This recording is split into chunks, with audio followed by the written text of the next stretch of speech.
ఇది voting analysis సోది లేకుండా నిమిషంలో జబ్బడేస్తాను నేను. ఫస్ట్ ప్లేస్లో తనుజ ఉంది. ఎవరు అన్నా ఏం చేసినా ఆమెకైతే ఒక ఫ్యాన్ బేస్ అయితే ఉంది. ఆమె అయితే ఫస్ట్ ప్లేస్లో ఉంది. ఇంకా రెండో ప్లేస్లో సుమన్ శెట్టి అన్న ఉన్నాడు. సుమన్ శెట్టికి ఓట్లు ఎట్లా పడుతున్నాయో అంటే ఆయన ఒక ఫ్యాన్స్ అయితే ఓటింగ్ అనేది పడుతుంది.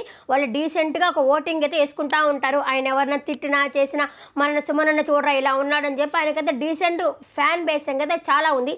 ఆయనైతే సెకండ్ ప్లేస్లో ఉన్నాడు. ఇంకా మూడో ప్లేస్లో డీమాన్ పవన్ ఉన్నారు. ఆయనకి శ్రీజ ఓట్లు, కళ్యాణ్ ఓట్లు, అవసరమైతే ప్రియా ఓట్లు అన్ని ఓట్లు అయితే పడతా ఉన్నాయి. డీమాన్ పవన్ అయితే ఉన్నాడు. ఇంకా పోతే ఆ తర్వాత భరణి ఉన్నారు. భరణి గారు వచ్చేసి బిగ్ బాస్ హౌస్లో పెదరాయుడేమో కానీ బయట మాత్రం పెదరాయుడు కాదు. ఆయనకైతే ఫోర్త్ ప్లేస్లో ఉన్నాడు. ఇంకా నా లాస్ట్ ప్లేస్లో రాము రాథోడ్ అండ్ దివ్య అయితే ఉన్నారు. రాము రాథోడ్ 2 వీక్స్ అయితే నామినేషన్లోకి రాలేదు. ఈ వీక్ అయితే నామినేషన్లోకి వచ్చాడు.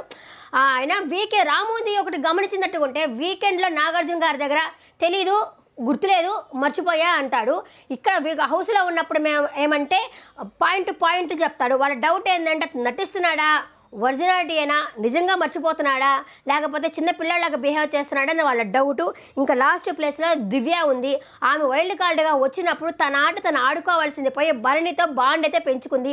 ఏ బాండ్ వద్దు అని చెప్పి లోపలికి వచ్చిందో అదే బాండ్ పెంచుకోండి, ఎక్కువ ఆయనతోనే ఉంటా ఉంది. ఆమె టాస్క్ అయితే ఆడడం లేదు. నేను వెళ్ళిపోతానని చెప్పి భయం ఒకటి పట్టుకుని ఉంది.